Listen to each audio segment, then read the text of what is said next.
Hello, everyone. Thank you for joining us today. We'll probably get folks joining as we go through, but I suspect there will be a lot to cover today. I know a lot of you have expressed interest in the Harvey platform because you've heard about it from WLG colleagues or otherwise. So I don't want to hold us up too much. Just a few housekeeping items. Welcome to those of you who are new. I do see a few new names on here. For those of you who don't know me, I am Hannah Shea with World Law Group, and I work with our practice and industry groups and the Business Development Committee, which is hosting this session today. So we have a new board of directors as of the end of October of last year. And one of the goals for the board of directors is a focus on technology, in particular, artificial intelligence. So we do have a few sessions in Q1 that will be covering different aspects of that. Today, of course, being with our guests from Harvey AI. I do ask that any questions that you have or comments sort of pertain to the Harvey platform. I know that some of you are using or looking into other platforms, but our guest is from Harvey today, so that's how our questions and conversation should be directed. If you do have questions, I ask that you please drop them into the chat. We'll moderate them from there. We have a pretty sizable group for what we normally have in the Business Development Committee, so I want to make sure that we're not talking over one another and such. So with that, I'm going to hand it over to Ignacio, who is the chair of the Business Development Committee. Thank you, Hannah. Good morning and good afternoon to everyone. First of all, thank you, Patrick from Altamimi, for introducing us to Suril Patel. Suril is the VP of Partnerships at Harvey, and he has agreed to provide us with this presentation on Harvey. This is like a continuation of our meeting in Rome, in which we discussed artificial intelligence, and many of you raised the matter of Harvey. I remember Diana, who is here, that she told me the benefits of having Harvey. So we invited both Patrick and Diana to participate in this meeting and provide also their insights on Harvey. Suril has the benefit of having been partner at a Magic Circle firm, so he knows what lawyers need. So I think he's the best fit to explain us about Harvey. And with this, I give the floor to Suril to give us the presentation. Thank you. Great. I'll maybe summarize a little bit briefly about Harvey, and just thank you everyone for your time and for inviting me. So yeah, just to reiterate that message, I'm very much one of you rather than a tech person. I spent most of my life practicing as a lawyer. I haven't fully converted. I'm still one of you. So hopefully I can give you a presentation which really resonates with the crowd. In terms of Harvey as a company, what is it? Who are we? It's basically a company in California that was set up around late 2022, and the idea is to provide an AI platform for lawyers and other professional service providers. And the idea is, and I'll show you a demonstration in a bit, but the idea is, this technology is very useful, but it probably needs to be used in a specific way, in a specific sort of infrastructure to be useful to lawyers, both to make it useful and to make it secure and private. And the platform is obviously in early days because this technology is very new. And the way I would describe it is, you can go on there and probably everyone in a law firm can achieve some sort of Swiss Army knife type task. It's a very good sort of thing to have in your pocket to do little things.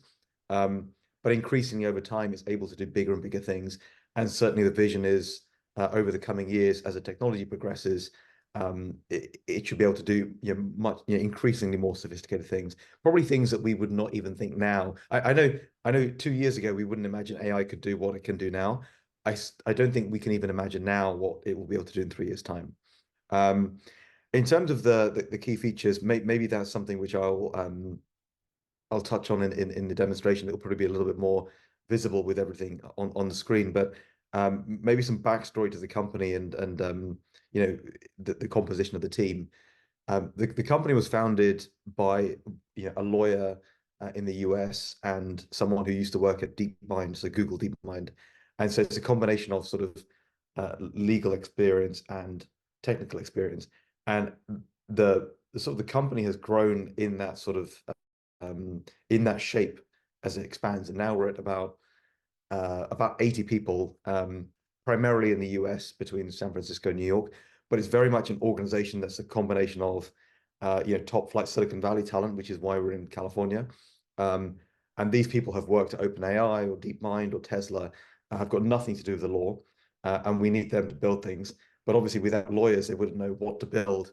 They wouldn't be able to speak to people like you. They wouldn't really know what a lawyer does day to day. So the other half of the company is really lawyers from big law firms around the world, and that's really how we see the company grow from here. I would say, as a general matter, this technology, the Harvey platform, I don't really think there is a type of lawyer who can't use it. I really think small firms, big firms, medium firms, international firms, just country leaders in one country. I really think it's possible for all of them to get some sort of benefit out of it. Having said that, obviously, as a company ourselves, we have been very, we're still very young, and certainly last year the main focus was acquiring some early customers, working with them to improve the platform and really do some early discovery. And hopefully, as this year expands, we'll be able to work with more and more law firms. But the fact that we're only working with a select number of law firms right now, as of early 2024, isn't indicative of the fact it's not useful to, I think, everyone. I think, is it useful for me to jump into a demo, do you think, Ignacio? Yeah, I think that makes sense, Surreal. Sure. Let me just quickly share my screen. So I have here the Harvey platform, which I won't go into all the details of it, and I'll try and verbalize as much as possible because I know it might be slow, sort of a little bit small on the screen. But the idea is you log in, everything's just delivered over a browser, so it's very easy to use for any law firm. Like you could literally get someone up and running within a minute, because as long as they've got access to the internet and a web browser, they would be good to go. And most of the work that I will demonstrate now will be this sort of assistant tab. And the idea with this assistant tab is you sort of give it a few documents, one or more documents, or maybe not, maybe don't give it a document, and give it a question, some sort of task. And I will obviously show you a few examples in a second. But the idea is to very much talk to the system like you would talk to a colleague. And this is the thing that really people are surprised by, is you can really speak to it almost like you're speaking to a human being. And that means that you don't really need that much technical expertise as an individual user to use these systems. There is some sort of skill in learning how to formulate these questions. I think that is still a learned skill, but it certainly doesn't involve anyone having to code or do anything sort of technically related.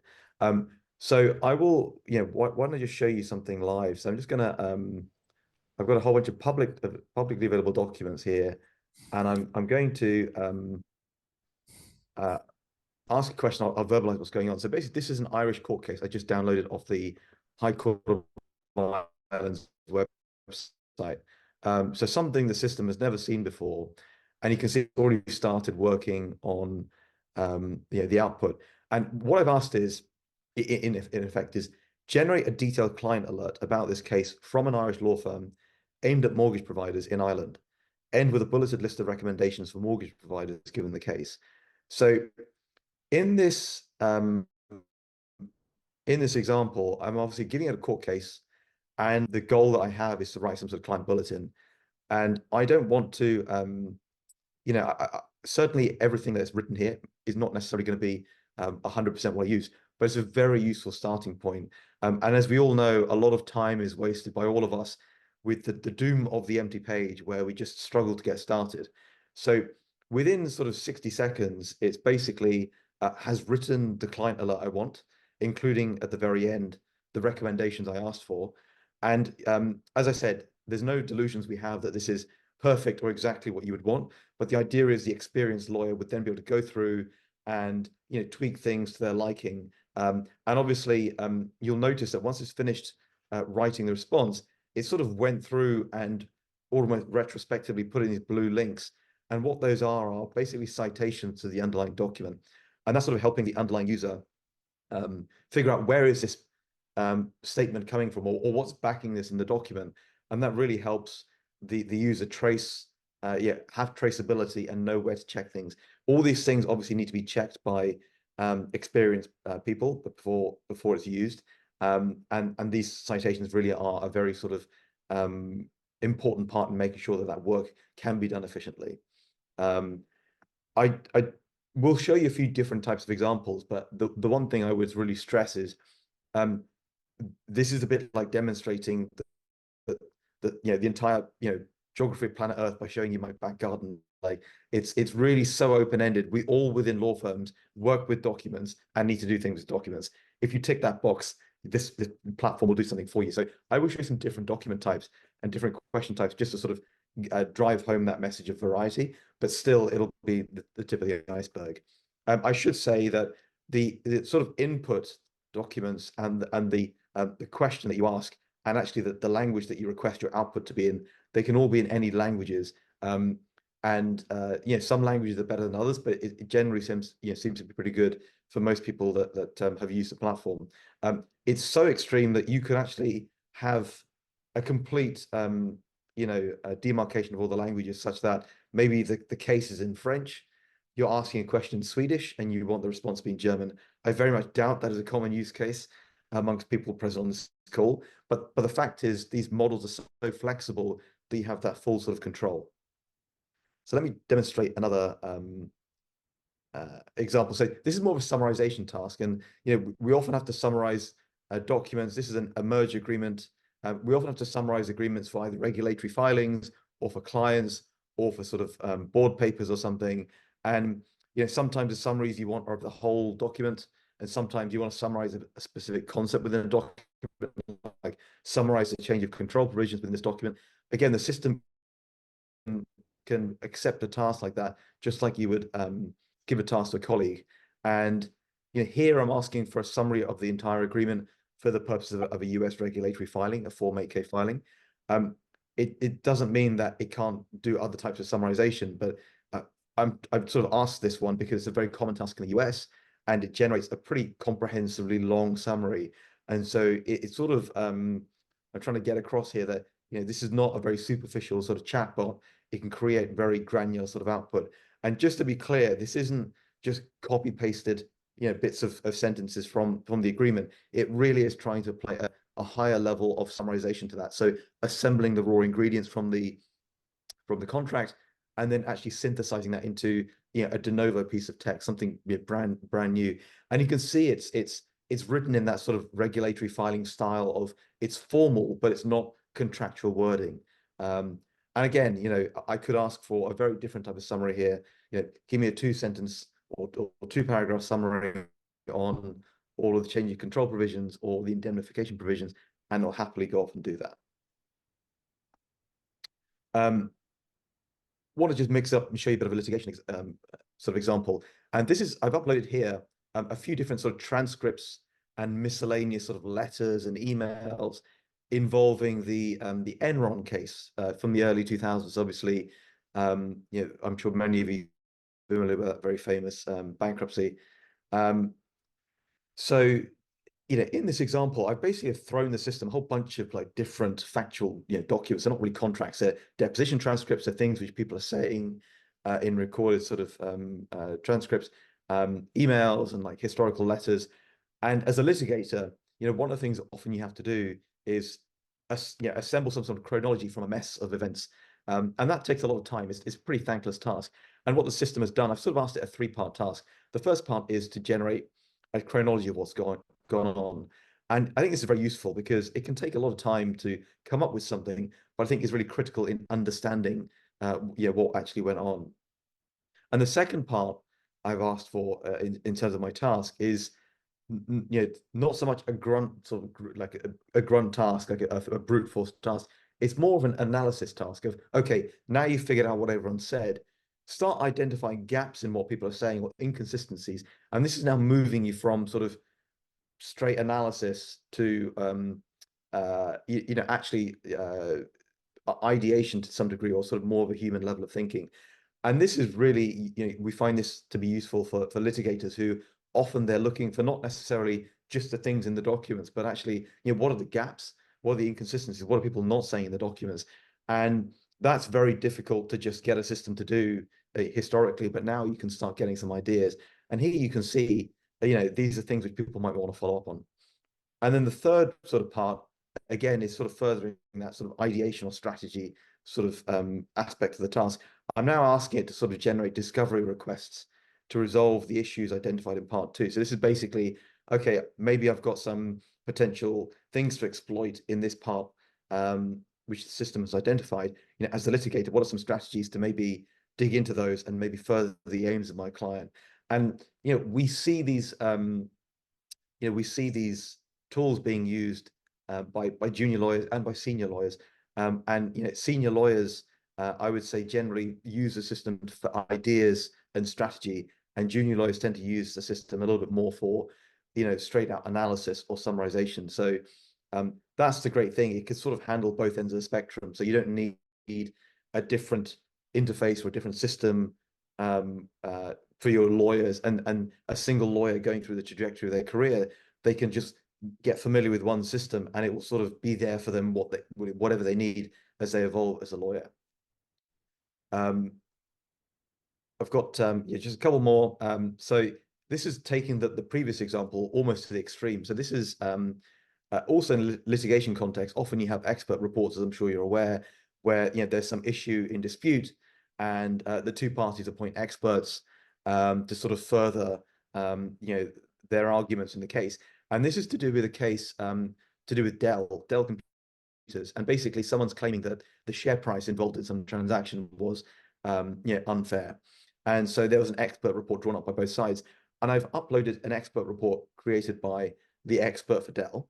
And I have basically asked the system, okay, go through this expert report and generate 10 questions to cross-examine the expert, sort of highlighting flaws or potential omissions or gaps in the question, in what they're saying, and then also sort of come up with maybe some follow-up questions on the same theme. So you can see it's basically suggesting all sorts of different questions about the financial analysis. And what we often hear in terms of feedback is maybe 5 of these questions will be quite readily thought of by a seasoned litigator, like a good partner in this area. Maybe 2 of the questions are for some reason not that great. Maybe there's some extraneous information which means that the question is somehow irrelevant. But there's often sort of 2 or 3 questions which maybe the partner or the associate wouldn't have thought of in the time available, and they find it very useful. And the sort of cost benefit analysis of them is they're waiting 60 or 90 seconds for potentially a very useful idea that could be a meaningful linchpin of the litigation. And so for them, they're very happy to use these platforms for ideas, because it takes very short amount of time to get the ideas. And as an expert, you can very easily sort of filter good ideas from bad ideas and then progress with the good ideas.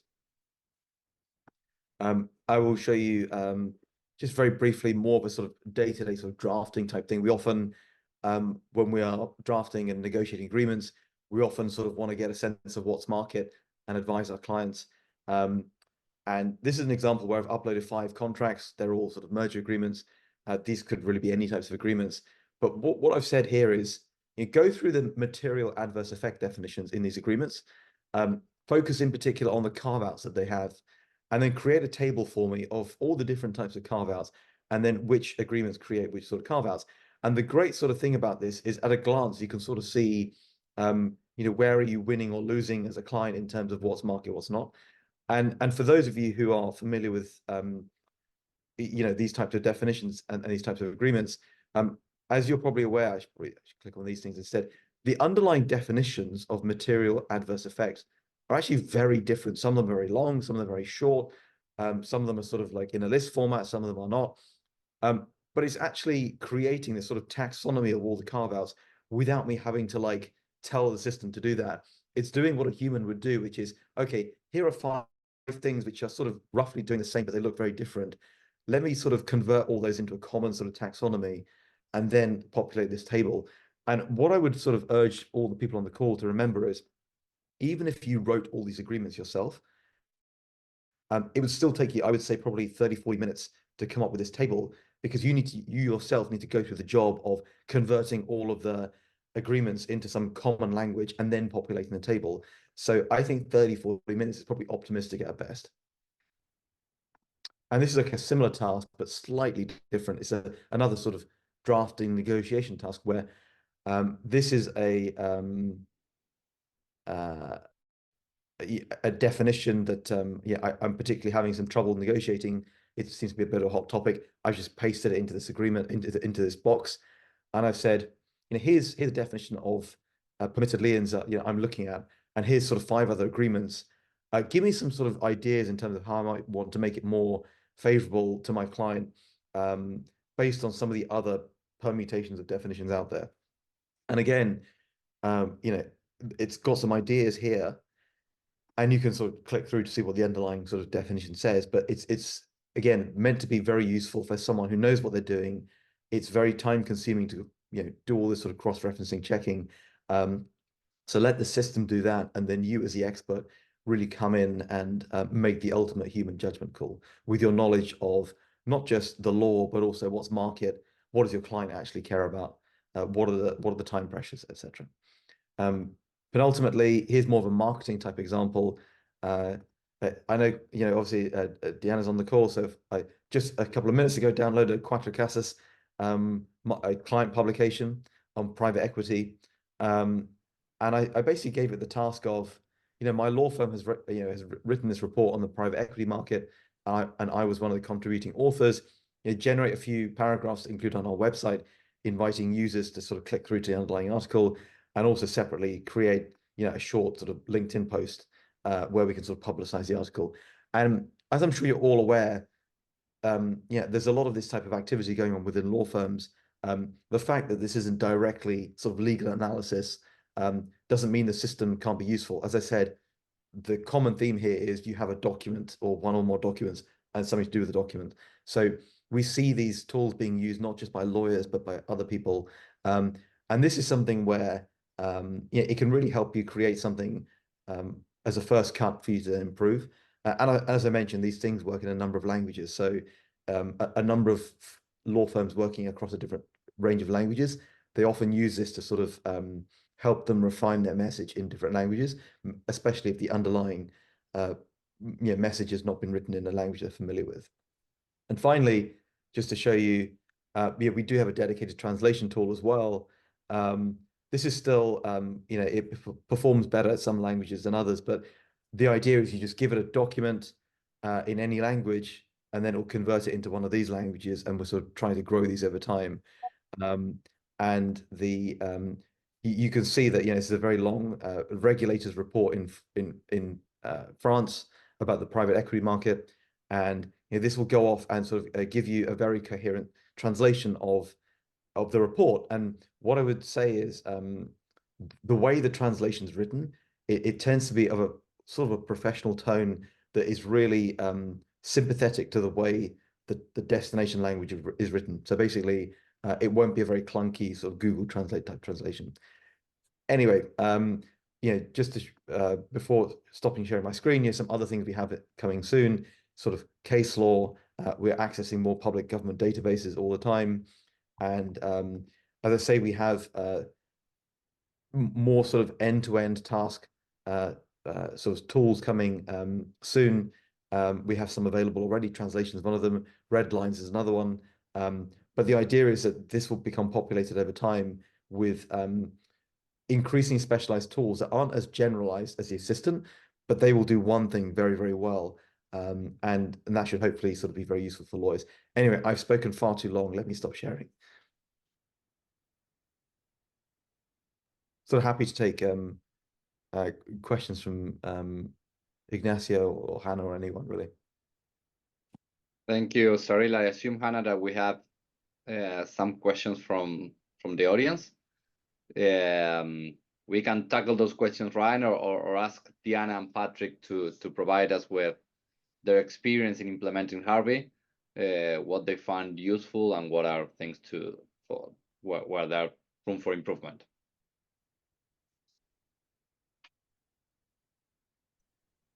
Yeah, why don't we have Patrick and Deanna talk about their experiences, and those of you who have questions, go ahead and drop them in the chat. I know we've got some questions lined up that you guys have already shared in previous meetings, but Patrick, if you wanted to chime in. Yeah, sure. So, I'm the Chief Operating Officer at Al Tamimi Company based here in Dubai in the UAE. And we started using Harvey, it was around October, November time. As Cyril mentioned, it's really very straightforward to get up and running with the tool. It's not like a lot of IT systems where there's a long sort of implementation period. It really wasn't like that at all. You're just up and running straight away. I think that's because, I mean, the software, it's a browser and you're using your own documents, uploading your own documents. So it's pretty much plug and play. So I'm not a lawyer, still hopefully one of you, but not a lawyer. So just in terms of some of the practical ways that I've been using it and my team within business services have been using it. So I think just to emphasize one of the points that Cyril was making, which is that this isn't just a tool for lawyers, it's also a tool for non-lawyers, or it can be a tool for non-lawyers. We're using it, for example, to generate press releases. So we've got our PR team using it to generate first drafts of press releases. Been using it, one interesting use case was where I did a presentation for our executive committee on a new policy that we were introducing, but the actual Word document that we wanted to put on our intranet detailing the policy hadn't been written yet. So I put the PowerPoint presentation into Harvey and said, please write me a policy document based on the attached PowerPoint presentation. And it wrote it for me in a policy style, and all I needed to do was make a few updates. But it kind of goes to Cyril's point that he made earlier on, which is that sometimes when you're starting with a blank page, it can be just difficult to get going. Harvey really helps from that perspective because it gives you that first draft that then you can develop further. And yeah, many other use cases for non-lawyers in addition to the lawyers. So maybe I'll pause there because I think there are questions coming through, and maybe Deanna would like to say a few words as well. So, I mean, I don't know, Hannah, if you want to tackle the questions, or if I may, a brief introduction of our, let's say, relation with Harvey, because we started our relation with a 3-month proof of concept program in which we started with 10 licenses. And at the end of the 3rd month, we were using 150 licenses already.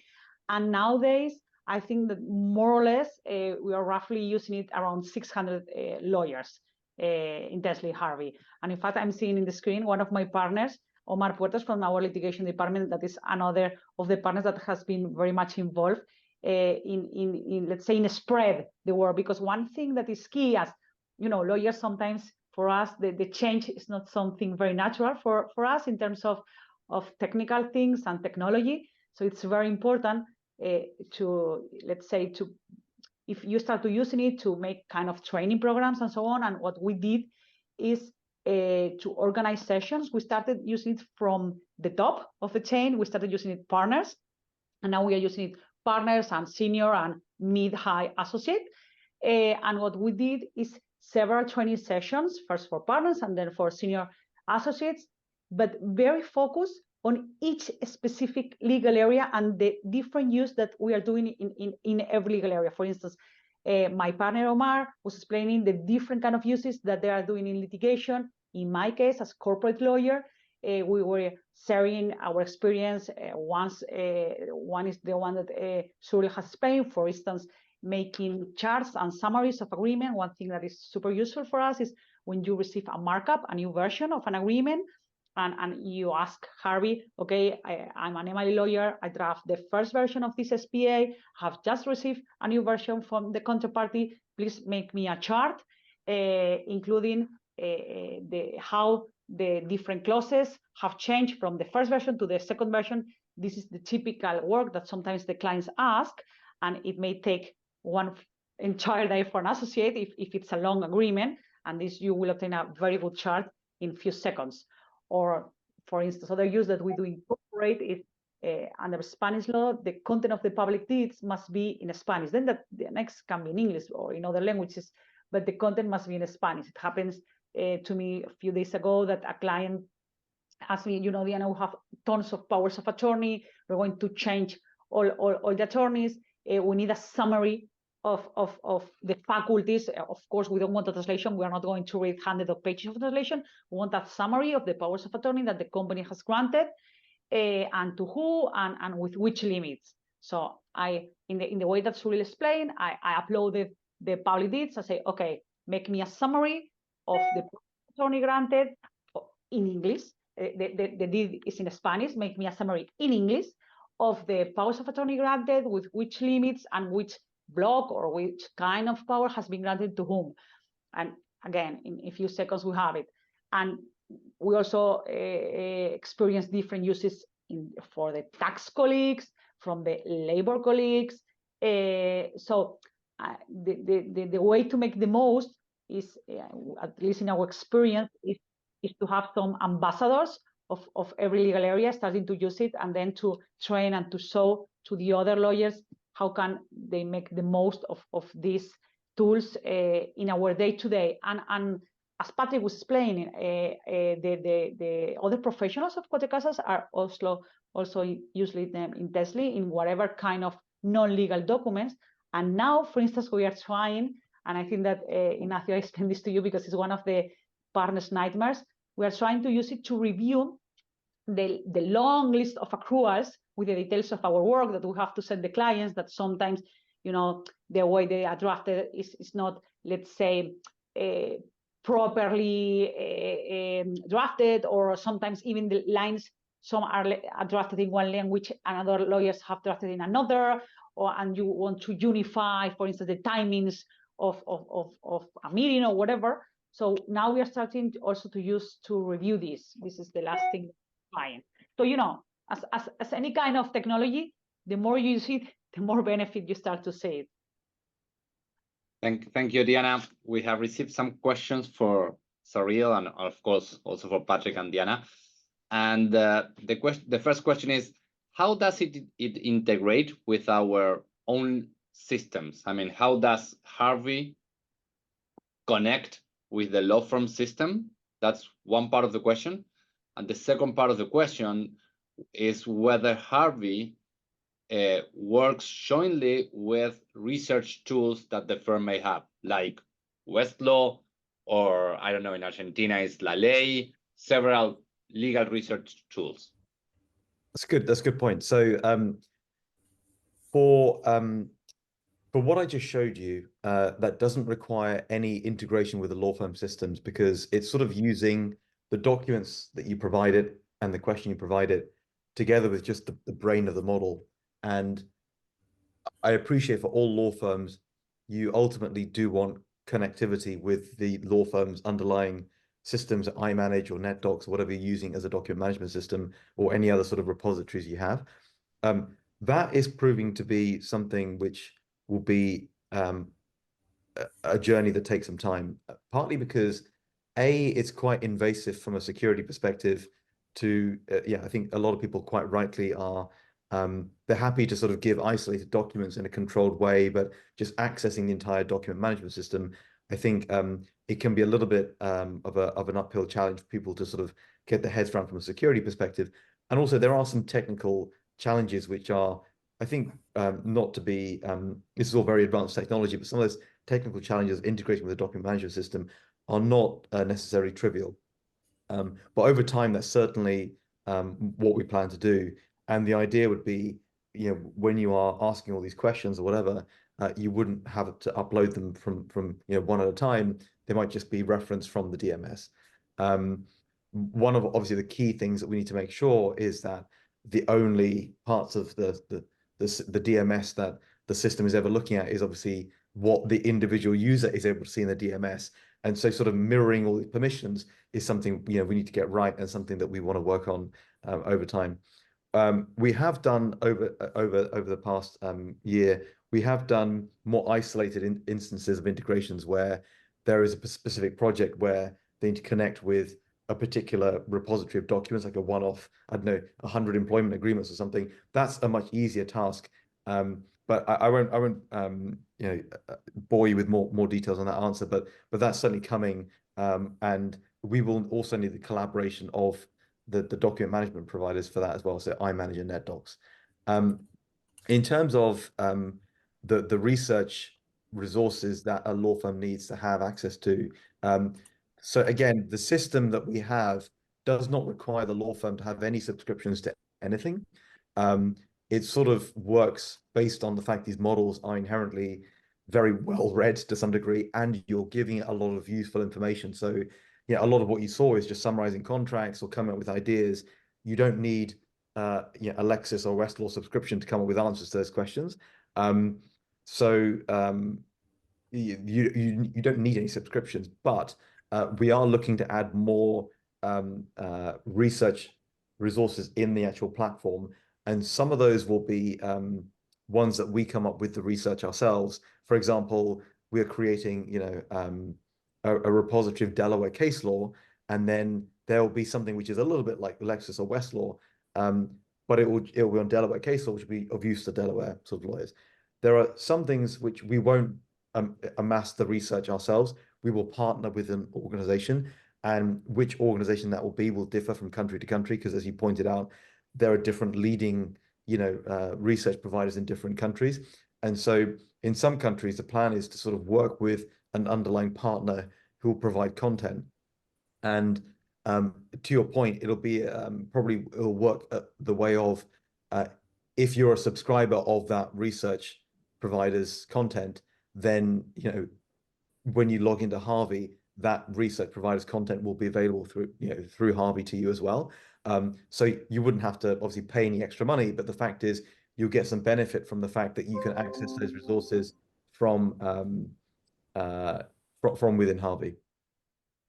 Thank you, Sorel. And we have another question on how many documents in quantity or size can be uploaded for each question, and how many of those documents will be actually considered by Harvey to answer? Yeah, that's a very good question. So you can either ask a question without any documents, and a good example of a question like that would be, you know, give me an example, you know, a risk factor in Spanish about cybersecurity risks for a telecoms prospectus or something. But you can upload 1 or up to 50 documents, and they can be PDF documents, Word documents. I think we now accept Excel documents as well, although, you know, lawyers hate numbers typically, so probably rarely work with Excel. And the idea is to increase that 50 even beyond, yeah, maybe to 100 next. Separate to that, we have a product coming, which is a data room product, which can do, you know, the types of volumes of documents a data room would see. So thousands or tens of thousands or even, yeah, hundreds of thousands of documents. In terms of how many of those 50 documents, let's go back to the 50 example, how many is documents actually considered? That's a very good question, in the sense of these models don't actually read every word from cover to cover in every 50 document. It sort of tries to work out from the question, like, what are the right things to look at? And it's a very, it's an early technology, and it will sometimes get that very correct, and sometimes it won't get that correct, because it's doing what a human does. So if I gave you a question, Ignacio, if I said to you, here's 50 merger agreements, summarize for me the termination provisions in all of them, as a human reader, you're not going to read every agreement from cover to cover. You're going to be flicking and browsing and scanning the pages. And particularly if you know what you're doing, you're going to go to like all the typical places. And it doesn't work in quite the same way with models, but it's a very similar thing. It's sort of scanning around. And so it should be hitting all the 50 documents, but it will be potentially, you know, it may miss things, just like a human reader might miss things. And so that's why that human level of checking is very important. The fewer documents you give it, and the clearer your task, obviously, the more accurate it should be. And the aim over time is to make sure that that accuracy rate, you know, increasingly trends towards 100%. Thanks. Diana raised the matter of the trainings to different sectors or areas of practice within the law firm. This is something that is given or provided by Harvey, or is something that is in-house only within each firm? It's both. So basically, we provide the option of giving a lot of training and assistance both at the outset. So law firms, you know, there's a pretty steep learning curve for some people, but a very flat learning curve for other people. So what we try to do is we try to give everyone the basics at the beginning, and then we can break out from there with sort of more tailored sessions to different practice areas or people who, of different sort of you know, levels of expertise with these systems. And to Deanna's point, like some of that, you know, we can do, and we're very happy to do a lot of that as much as really people want. But equally, I think that there's also no substitute for people within the firm speaking to other people within the firm and sort of helping them come along in a targeted way, because they will know even more closely than us, you know, what exactly will resonate with the firm. So with all of the firms, we offer, you know, a lot of training ourselves, and then all the firms are doing training themselves as well. The more variable factor is how much of the Harvey assistance do they request, but we can give as much as they want, basically. Thank you. Diana, would you like to jump in on your experience, how the trainings did? Yeah, we did as Surya was explaining. I think at the beginning, they were the ones giving us some training to our initial group, this group that participated in the program, in the proof of concept program I mentioned before. And then, you know, we were developing, and now, for instance, the other course I mentioned, we did a few weeks ago, and it was a course in which one partner per department, per legal area, explained to his or her other peers how to use a specific, you know, under our jurisdiction and a specific legal area. So Omar, for instance, explained very specific cases, and with our documents, with very, you know, real cases in which he was involved, different way to use it for a litigation partner. So he was giving very specific way to use it and make the most of it for the litigation area. Then I explained to my partner, to my corporate partners, different ways. Here I explain a few, but there are many other in which we are using very specific for corporate law. Then the same with the tax. So there is like we have these initial sessions, more, let's say, neutral, how to use Harvey, different options, translation, summaries, whatever. But then what we are now doing is going one step further and giving very, very specific examples and courses very focused on each of the legal areas. And the reality is that, I mean, we are lawyers, so sometimes we do not speak the same language. You know, even if you have CEOs or CDOs as great as Patrick, or in our case as Frances, but sometimes lawyers, we do speak a different language. So I have the feeling that if another partner suddenly sees that Omar is using it for his cases, or I'm using it for my deals, then it's much more natural that they will come to my office and say, okay, Diana, now you explain me again how you make this thing of the summaries and whatever. And this is what is happening, that because some partners we are using it now, as I mentioned, around 600 lawyers, we are using it like in a day-to-day basis, because the trainings that we are giving are very focused on what we do, but very specific for a corporate lawyer, for a tax lawyer, for a labor lawyer, and with our papers, with our documents. So I think that this helps a lot. Thanks, Diana. And does it work with the same level of precision in all jurisdictions? What happens, for instance, if it has to check whether a certain provision is legal or valid under Greek law? Yeah, that's something which I think is a really good question. So the way to use the assistant is, I think, probably not, that task would probably not be a very good task for it, because that would require a very up-to-date knowledge of Greek statute and Greek case law. So until we add some sort of Greek law resources specifically in the platform where it could do that sort of checking, it's sort of reliant on what the models already know in a generalized sense about Greek law. And I think especially if you've got a very fast-moving area of law or something very contentious, it's probably very likely it will give you the wrong answer. So that's another thing we do with our training, and when we sort of work with firms, is to set the boundaries of like what are like good types of questions and what are bad types of questions. And this is one of the other things which I think people sort of figure out as they use the platform, which is they're not using this like they would use Lexis or Westlaw because those are sort of very academic questions, like find me a case that does this or whatever, or locate this case for me. If you sort of look back at all the examples I gave you, it was more like day-to-day, less black letter academic tasks. It was more day-to-day sort of lawyering. And that sort of requires less academic knowledge.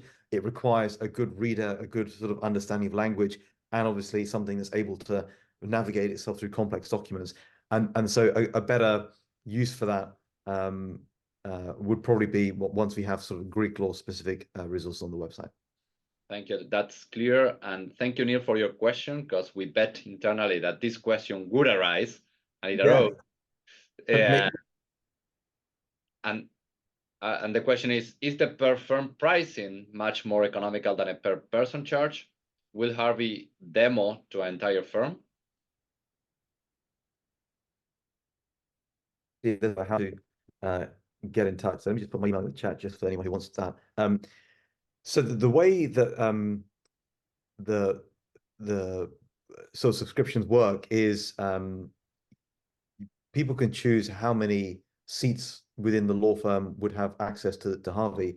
And as you can expect, the more seats one has progressing towards the entire firm, generally the lower the cost per seat will be, just the sort of the sheer volume sort of nature of it.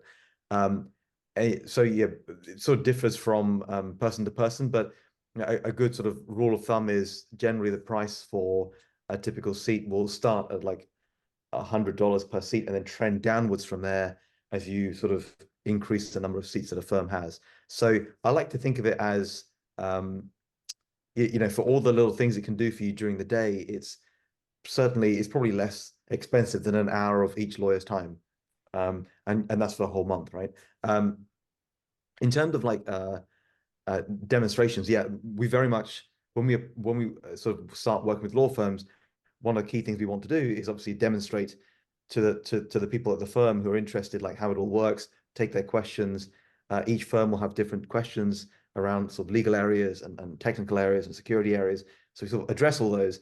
And then we ultimately think that the proof is in the pudding, to put it in a very English way. So what I mean by that is beyond just a demonstration, what we think is often key is people just using it and trying it, and seeing how it works, because it's quite a personal technology in the sense of how I may use it may be different to how you use it, how it may be different to even how the colleague in the office next door may use it. And so the sort of the best sort of way of gauging whether it's the right thing is to give it to a whole bunch of people in the firm to try out, from different practice areas, from different experience levels, see how they use it, see what the feedback is, and then you can make a more informed decision about how useful will this be within the firm. And some people give it to everyone within the firm, and some people sort of want to give it to maybe half the people in the firm and then grow from there. And some of the reason for not giving it to everyone within the firm initially is a desire to maybe spend a lot of time onboarding different practice areas in groups. And so rather than trying to onboard everyone and train everyone in one go, maybe we'll pick 5 out of the 10 areas, focus on that, because maybe they're the most in demand areas, or they're the people who are most interested. And then after a couple of months or 6 months of like working with them, we can then onboard the rest. So it's a bit more of a sort of gradual sort of growth. Cyril, if I may, thank you. Is there any benefit to a firm joining, any bespoke onboarding that you do for a firm, as opposed to Neil Sheehy just wants to sign up for an individual subscription? Am I going to get the same product? You understand my question? Yeah, there was a bit of a Zoom sort of interruption there, but if you wouldn't mind sort of paraphrasing that for me again. Sure. So if I sign up, I get a subscription. I'll learn how to use it. If Goodman's as a firm signs up, is there any bespoke benefits if the firm signs up, and for whatever services are available? Is it better for a firm to sign up, or is it different to me if I sign up individually? Yeah, we actually only work with sort of law firms and organizations, so there isn't really a possibility for individual subscriptions. And when we work with a firm, we can obviously tailor the training for the firm. We can obviously there's volume pricing involved, and also over time, we do we will work with firms to sort of evolve the platform around their needs, over time based on feedback.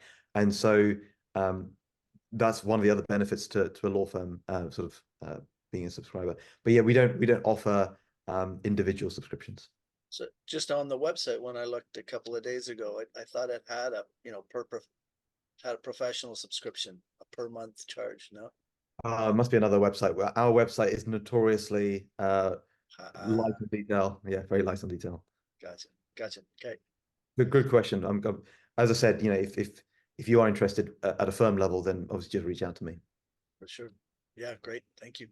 Just as a follow-up with Neil's question, is there a minimum number of users to start with?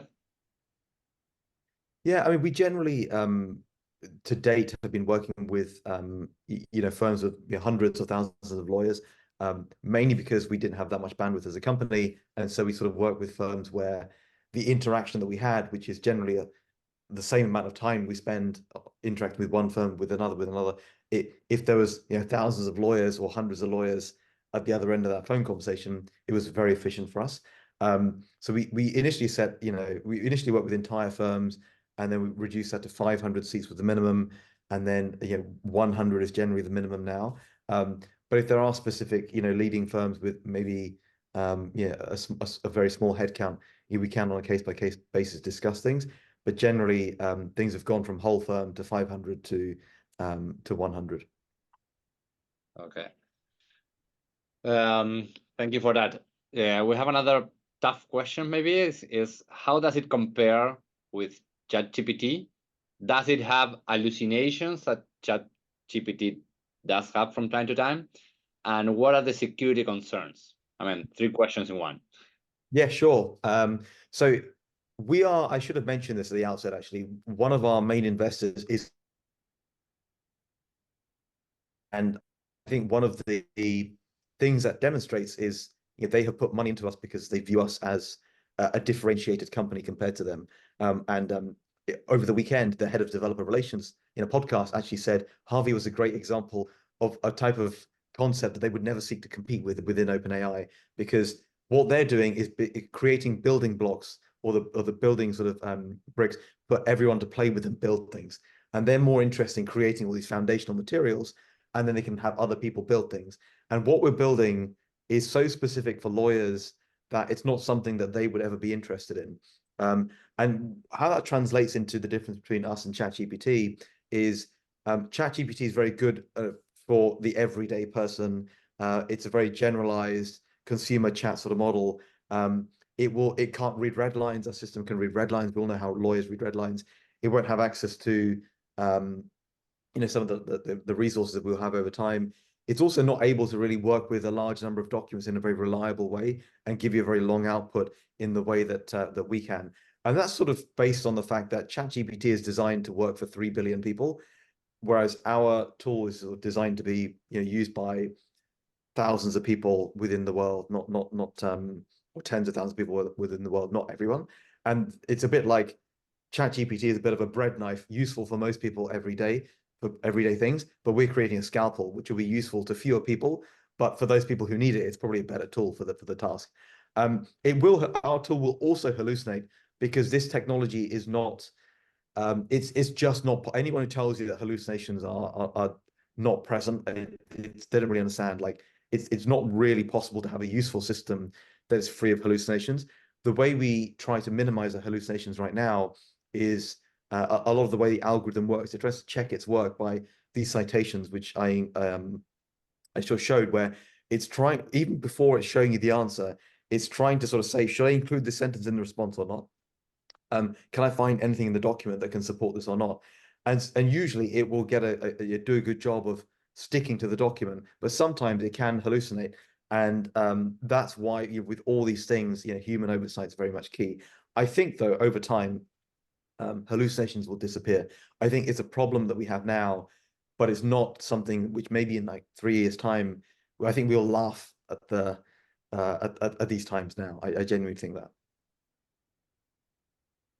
Yes, Neil, please jump in. Sorry to dominate the questions. This is fantastic, Surreal. would WLG be entitled to make Harvey AI available to its members? And I'm thinking forward to the challenges that some firms, and maybe some of my Goodman's partners and colleagues should not listen to this, but if some firms choose not to pursue this, would we be entitled as an organization to make it available to our members? Probably not, in the basis of we would want to make sure that everyone using it has gone through their firm's sort of security and procurement process. I actually forgot to answer that question before, but we are set up from a security perspective to work with law firms. It is different to the way sort of traditional OpenAI works. I won't bore you with the details of this, but obviously law firms across the globe have sort of vetted us and work with their client data with us. But yeah, one of the reasons we couldn't do that is because people within your firm would want to make sure that all the technology that's brought in has gone through the firm's sort of guardrails, and that's a very firm specific consideration, and so that's one of the blockers to that. Gotcha. Thank you. Is there any other question?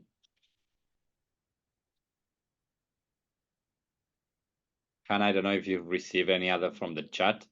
Nope, I sent you, I think you hit all of the ones that I sent to you. Anyone from the floor with? I think we have covered the principal questions, and we may have further questions in the future. I would like to thank you, Cyril, for the presentation. It was crystal clear and very interesting for all of us.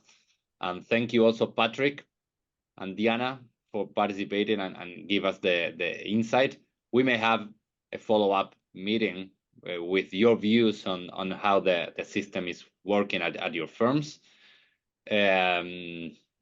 Cyril, you provided us with your email address in the chat, so anyone here in the call may contact Cyril for following up with a demo or whatever.